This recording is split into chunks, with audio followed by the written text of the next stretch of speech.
তারা মোবাইল কেড়ে নিয়ে যাইতেছে, কারণ নিউজ পাবলিশ করতে যায় না। আমরা ময়মনসিংহে যাইনি, এখানে বালু উত্তোলন নিয়ে বিশাল চাঁদাবাজি হয়, বাস স্ট্যান্ডে চাঁদাবাজি হয়, অনেক ঝামেলা ময়মনসিংহে। এবং এই যে ব্রহ্মপুত্র নদী শুকিয়ে গেছে, এটা নিয়ে অনেকে ব্যবসা করতে চায়। এবং আমি আপনাদের ময়মনসিংহে যে সদর আসছিল সেখানে দেখলাম ট্রাফিক জ্যাম, খুবই বাজে অবস্থা। এটা একটা বিভাগীয় শহর, কোনো গুছানো কোনো কিছু নাই।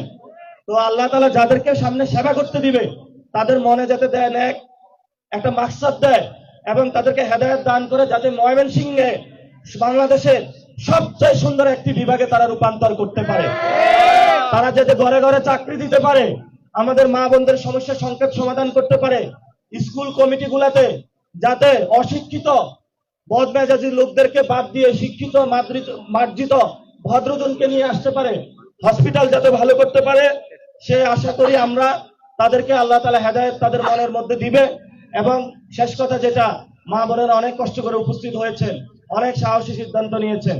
আমরা আপনাদের থেকে জন্মগ্রহণ করেছি, আর মৃত্যু আমরা আপনাদের কাছে ঋণী। আপনাদের এই অবদান কখনো আমরা ভুলতে পারবো না। আর শহীদ ফ্যামিলি যারা এসেছেন তাদের বাসায় আপনারা যাইবেন, অনেকে সন্তান হারিয়ে ফেলেছেন, আপনি তার সন্তান, আমরা আপনাদের পাশে আছি। ইনশাআল্লাহ বাংলাদেশে খুনি হাসিনাকে আমরা ফাঁসিতে লটকায়ে ছাড়বো ইনশাআল্লাহ, এটাতে কোনো হেরফের হবে না।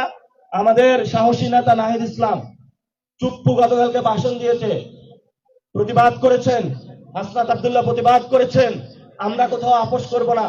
অনেকে বলে সংসদে নাকি প্ল্যাকার্ড ঝুলানো যাবে না, সংসদে কি চুপ্পুকে ঝুলাইছেন, ওইটা কি ভালো কাজ ছিল? এই জন্য বলবো কোথাও কোনো ফ্যাসিস্টের সাথে আমরা আপোষ করব না। হয়তো লাইনে আসেন, অথবা আমার জনগণে আপনাদেরকে বেলাইন করে দিবে। এজন্য সকলকে ধন্যবাদ, আজকে যারা উপস্থিত হয়েছেন। সংগ্রাম চলবে, লড়াই চলবে।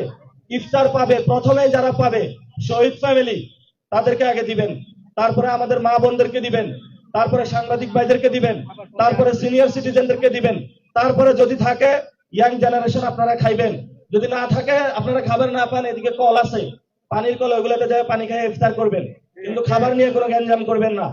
আমরা হলো রাজপথে হলো না খেয়ে থাকবো, তবে ডিসিপ্লিন রক্ষা করবো। ময়মনসিংহে বাসী উদারতা আমরা আজকে দেখাবো ইনশাআল্লাহ। সবাই রাজি আছেন? ইনশাআল্লাহ। ভালো থাকবেন সবাইকে আসসালামু আলাইকুম ওয়া রাহমাতুল্লাহি।